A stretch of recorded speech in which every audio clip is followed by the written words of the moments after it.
लेकिन दुख की बात है, पवित्र सारस्वत विप्र कुल में जन्म हुआ था प्रेमनिधि जी का, और वे गृहस्थ ब्राह्मण थे। आज भी उनका वंश चल रहा है, उनके वंशज हैं प्रेमनिधि जी के। और व्यास जी ब्राह्मणों ने ही समूह बना करके कुछ मुल्ला मौलवियों को भी संग लेकर के शाहजहां के दरबार में शिकायत की।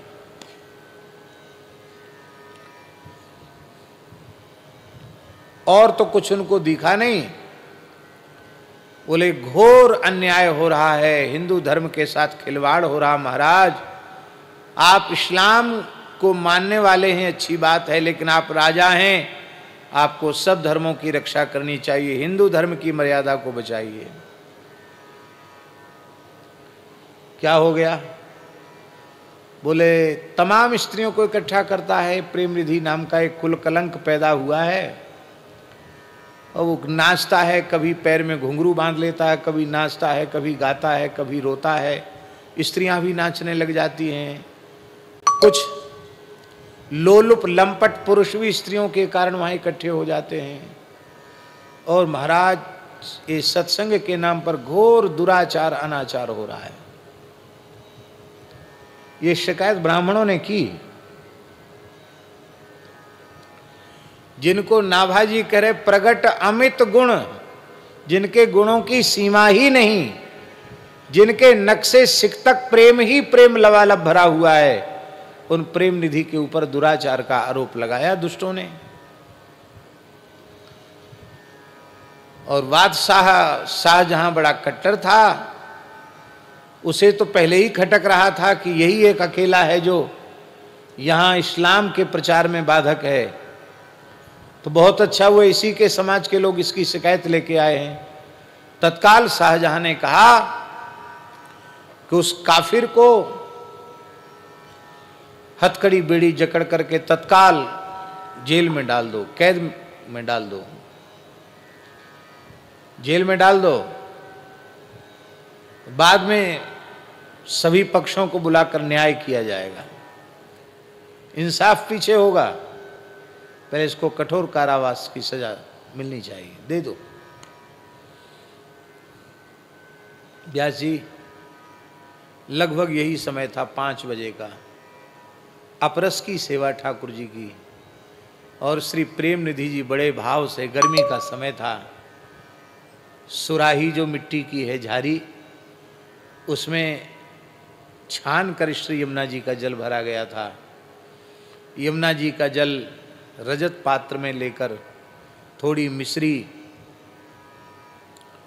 डाल करके और थोड़ी ठंडाई जैसी बना करके मिश्री डाल करके, और ठाकुर जी को मीठे जल का भोग लगाने जा रहे थे। ग्रीष्म का समय है। तब तक आ गए सिपाही, चलो जेल की हवा खाओ। आपने हाथ जोड़कर कहा भैया भीतर मत घुसो, बाहर ही खड़े रहो। जूते पहन के भीतर आ गए थे। म्लेच्छ थे। हम अपने ठाकुर जी को जल पिला लें, कुछ शरबत पिला दें, जल पिला दें, अब उत्थापन का कुछ भोग लगा दें, फिर बादशाह ने बुलाया हम चलते हैं। लेकिन उन दुष्टों ने एक नहीं सुनी, हथकड़ियाँ डाल दी और बड़े अपमानजनक ढंग से प्रेमनिधि जी को ले गए और कारागार में बंद कर दिया। इतने श्रेष्ठ भक्त, उन्हें इस बात की परवाह नहीं थी कि अब हम छूटेंगे कि नहीं छूटेंगे, क्या होगा। एक ही बात से रुदन कर रहे थे, हमारे ठाकुर श्याम जी प्यासे हैं, गर्मी का समय है, आहा उनको पिला देते तो कितना अच्छा होता। हाय हाय वे प्यासे हैं, हाय हाय वे प्यासे हैं। बस इतना ही चिंतन कर करके रो रहे थे। अपने कष्ट की, अपने अपमान की उन्हें तनक भी परवाह नहीं थी। आज ही बंद हुए हैं, शाम को 5 बजे गिरफ्तार हुए हैं, और रात्रि में बादशाह शाहजहां आगरे की बात है, अपने पलंग पर सोया था, उसे एक विलक्षण प्रकार का प्रकाश दिखाई पड़ा। उसमें कोई आकृति नहीं दिखाई पड़ी। उस प्रकाश को स्वप्न में देखकर उसकी आंखें चकाचौंध से भर गईं। घबरा गया वो। कौन हो तुम? इतनी जोर की रोशनी मेरी आंखों पर क्यों डाल रहे हो? तुम कौन हो?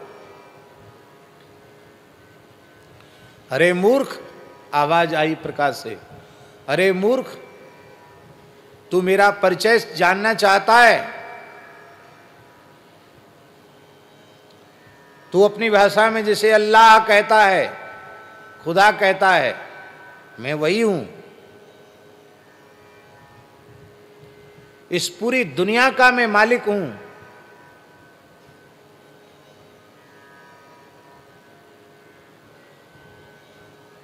परमात्मा हूं। बादशाह ने स्वप्न में ही कहा कि तुम अल्लाह हो तो मस्जिद में जाओ, यहां क्यों आए हो? तो उसमें से आवाज आई,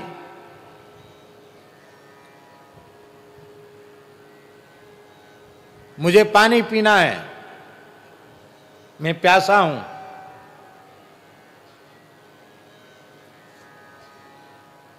शाहजहां बोला कि तुझे प्यास लगी है तो आव खाने में जाकर पी ले। आव खाना जानते हो? उर्दू में आव खाना कहते हैं जल घर को, जिसमें जल रखा जाता है।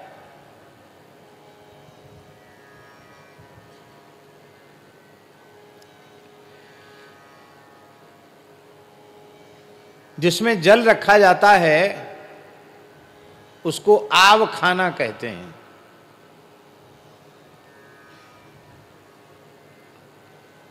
तो महाराज जी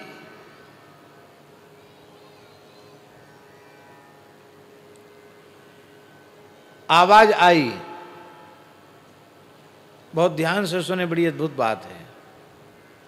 उस प्रकाश पुंज से आवाज आई, अरे मूर्ख, नालायक,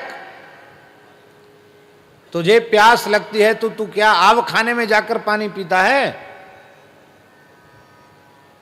बादशाह कांप गया। इतनी जोर से नालायक और मूर्ख कहने वाला ये कौन है?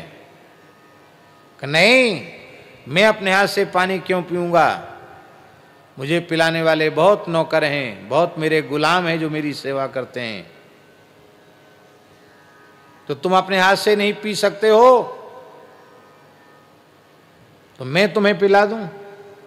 स्वप्न में उसने कहा, मैं भर के पिला दूं? कि तेरे हाथ का मैं क्या पानी पीऊंगा? तो मेरे हाथ का पीते नहीं और स्वयं जाकर पी नहीं रहे हो तो कैसे तुम्हारी प्यास बुझेगी?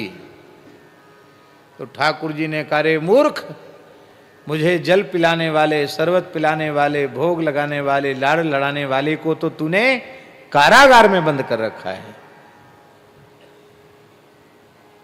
यदि तू अपनी बादशाहियत सलामत रखना चाहता है तो तत्काल उनके चरणों में पड़कर क्षमा याचना कर, उनको छोड़ दे। ऐसा कहकर ठाकुर जी ने एक लात उसके पलंग में लगाई। पलंग चकनाचूर हो गया, उलट गया, बड़ी जोर की चोट आई उसको।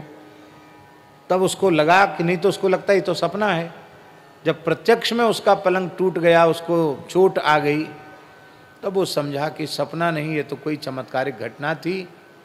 तत्काल आधी रात के समय शाहजहां कांपता हुआ कारागार में खुद पहुंचा, प्रेम निधि जी को हथकड़ी बेड़ियों से मुक्त किया, अपना ताज उठाकर प्रेम निधि के चरणों में रख दिया।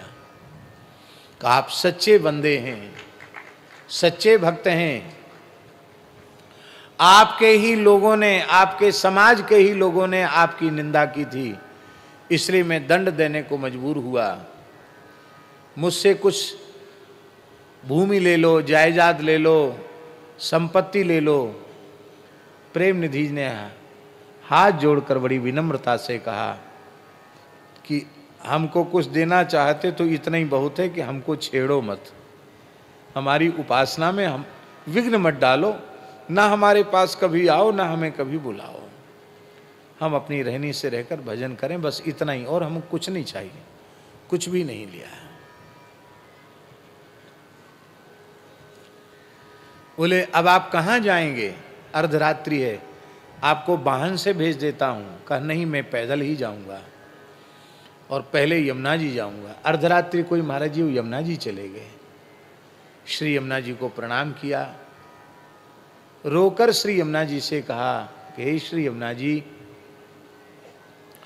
यद्यपि यह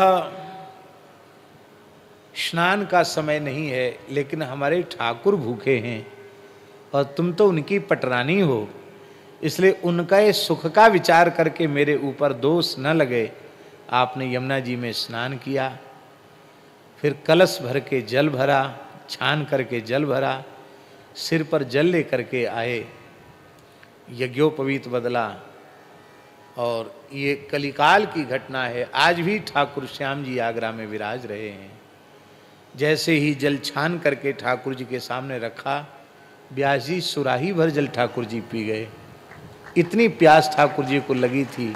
ये आत्माराम आप्त काम पूर्ण काम, इन्हें भूख लगेगी, जिनकी कोख में 7 समुद्र समाये हैं उन्हें प्यास लगेगी, जिनके चरणों से गंगा जी प्रकट हुई उनको प्यास लगेगी, पर प्रेम निधि जैसा प्रेम हो तो भगवान को भूख प्यास भी लगती है।